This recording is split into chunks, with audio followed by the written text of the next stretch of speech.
Guys, I just wanted to do a quick tutorial on Camtasia. A lot of people have been asking about what software I use for doing my screen sharing and obviously showing my face as well.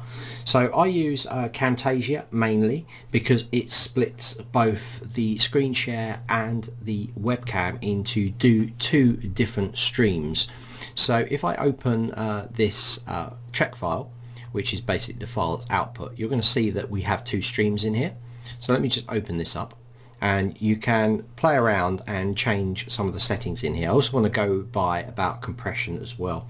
If you've got Camtasia up and you haven't touched any of the compression settings, your videos might be larger than they need to be. So you can actually set all that up inside of Camtasia. So this is the video here that I've got. I'm actually going to drop and change this backdrop. So it's really easy to do. You can go into the import media and then you can go and select a new backdrop there. And you're going to notice in here when I took that straight in, I've got two streams. I've got one for the background and I've got one for me. You can see me in the corner. If I select this one, I can actually drag myself up. So you can see that I'm in there. So you can see I'm on a green screen here, and I can easily remove this inside Camtasia, no problem. Now the media that I've put in here, I'm just going to take this channel and just drag it up one. I'm going to take this blue background and put it under the bottom. And this is the perfect thing about Camtasia. You can swap out the images if you want to. So if you're not happy with this one, I can just delete that one out.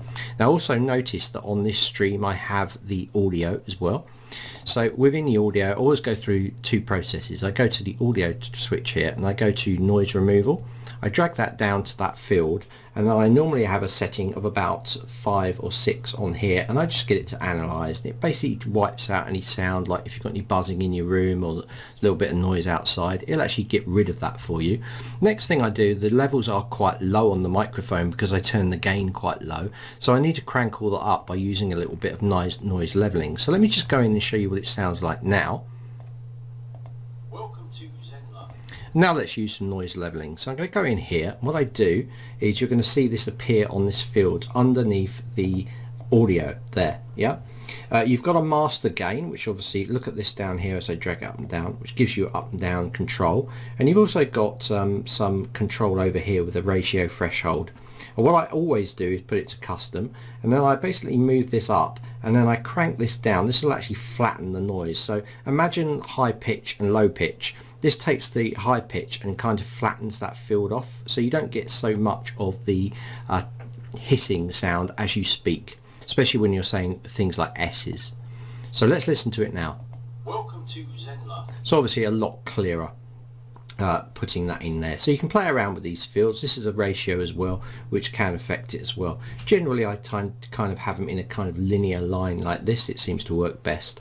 Also, like I said to you, you can override the default gain by pushing it up and down as well. So try and get roughly round about that line and it should be perfect for you. The course creation. There we go. So that's to do that, and for the green screen there, we can remove this easily by using some effects. One is I can hold the Alt key and I can actually crop in. So I can hold the Alt key and I'm just pulling that little arrow in, and you can see it's cropping in there. So I can just kind of crop it to make it fit like this. And then I can go to some of the visual effects on the left hand side, and one of them is called remove color. I'm going to grab that one and drag it down to here. Now I can come over here where I can see I'm in this part, not this part, this part, and I'm going to click into this remove color, and I'm going to grab this little picker and I'm going to click that and I'm going to drag it and just select some of that color. So instantly you can see that that's been removed. But I'm going to actually go down here and click that one because I think that's a more accurate level. So it doesn't matter if you've got a little bit of noise there. What you're trying to do is you're trying to grab most of it.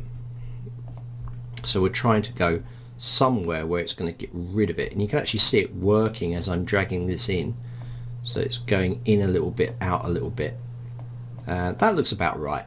So at this point it's really good because I can actually use the tolerance. And if I turn the tolerance up a little bit, it's going to knock it back even further. Be careful though, because you can lose part of the hair.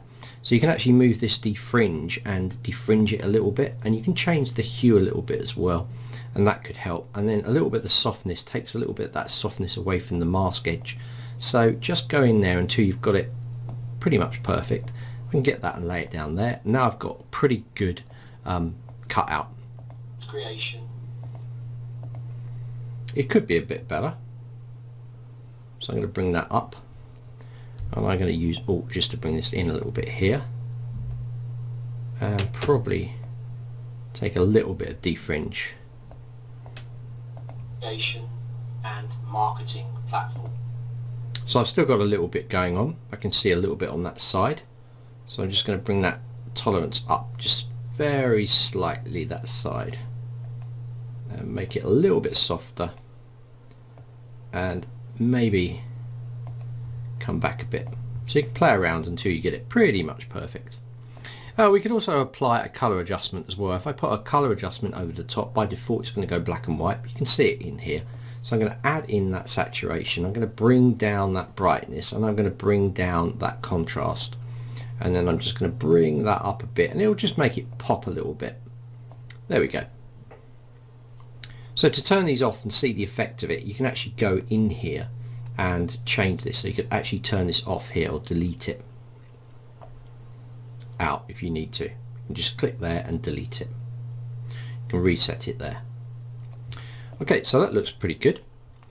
Now what about saving our presets? Now if you look, once I've saved this project out, if I go to share and I come down to custom production, you're going to see in here I've got two settings that I have set up.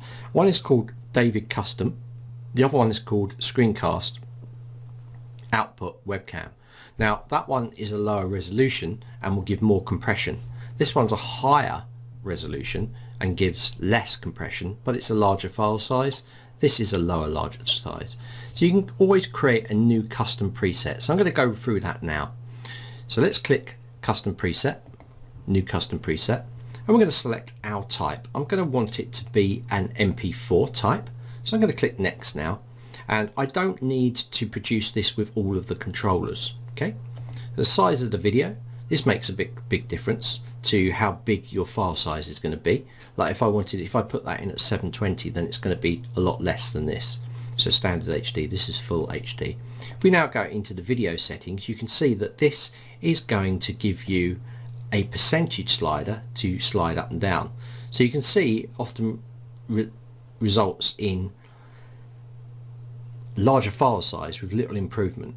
So you can actually set this. If I was to set this down, say on 47, it's going to be quite low. And you can also go in here and you can set it to bitrate if you want to as well.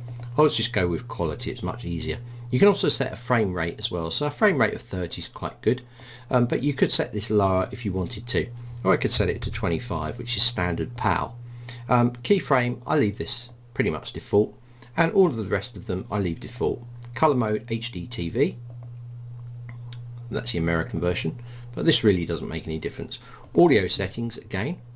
So you can take this up or down. This will 192 is CD quality, but you could put it down to there and it would lower the file size as well. So I'm just going to select 96 here, and then we're going to do a test of this. So I'm going to go to next now, and you're going to see that we can actually produce a package e-learning with your video. You could actually export that to SCORM if you wanted to. We could include a watermark as well. So I'm going to go to next again, and we're actually going to save this as a project name.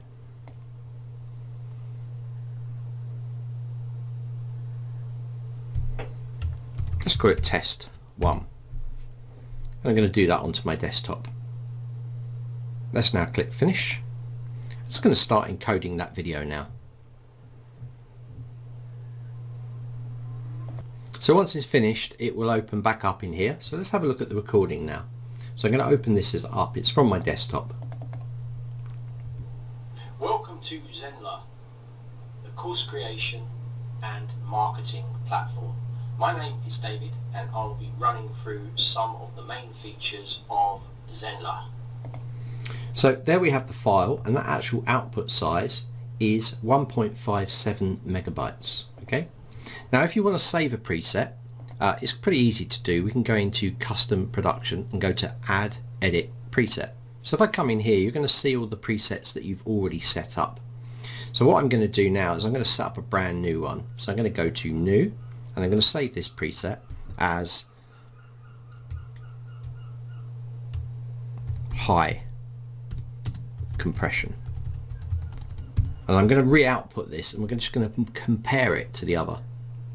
So this is going to be a smaller file size. I'm going to do MP4, and I'm going to move on to the next. I'm going to click next, and I'm not going to have it with controllers size there. I'm going to come in here and choose 1920 by 1080.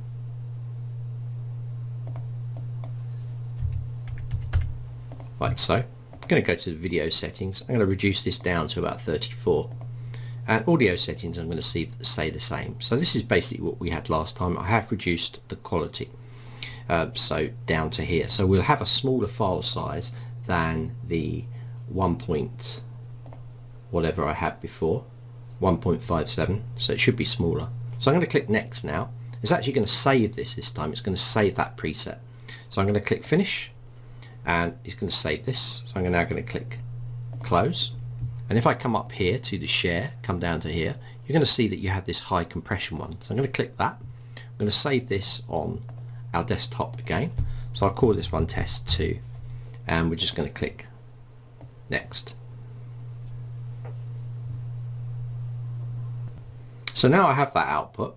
If I just quickly mouse over it, you're going to see that it's actually 750 kilobytes, so it's under a megabyte. Remember that first one that I did is 1.57 megabytes. So I've reduced the file size. Let's listen to it and see if it's good enough.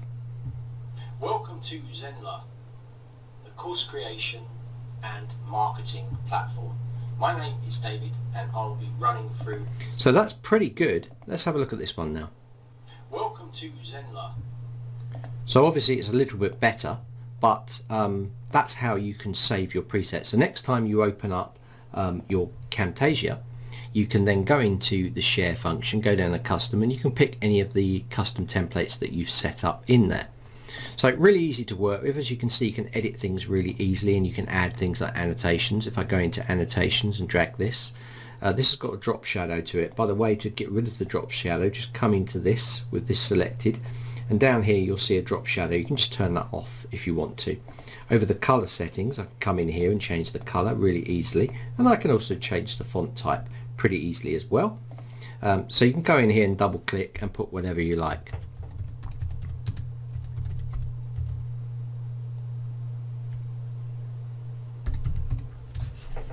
You can take this edge and stretch it out if you want. You can select all the text by double clicking, and then you can make this bigger or smaller text. And you can also add things like transitions. So if I go across and grab this fade transition, you'll see that it will fade out and then it will fade back in nicely like that. You've also got a lot of other things that you can do in here as well. You could do cross stretching, so you can put something like in there and you would get that kind of thing going on. All of these are controlled by what's going on inside of this tab over here as well, and if you click on these little effects you can delete them out.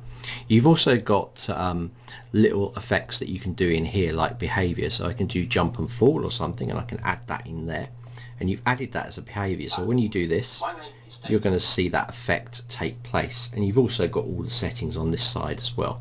So this is for animated effects, very easy to do. Do remember to save out your file as a proper file as well, so you'll be saving it out as a TSC project file, and that will contain all of this information. Make sure it's all relative and together as well, such as the folder that I've already got here. I've got the source folder. If I deleted this, next time I open this up it wouldn't find these files. If I deleted all of this stuff it wouldn't find any of these files. So you need to make sure that they're all organized in the same folder. Okay, and I'll give you an example of that with some of the courses that I've worked on.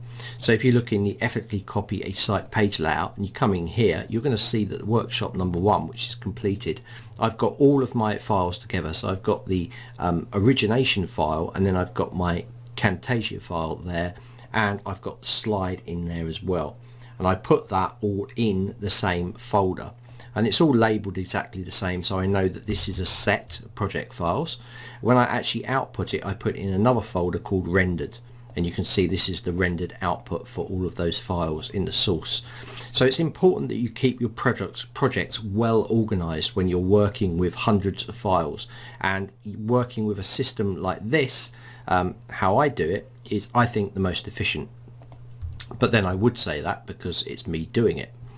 I also have another folder in here saying creation assets as well, where I put any assets that I've used during the course or in the videos into a folder so they're easy accessible, and everything's obviously held in the same folder. When I start the next workshop I do exactly the same for that as well. So guys, hopefully that's helped you. That's how I work with Camtasia.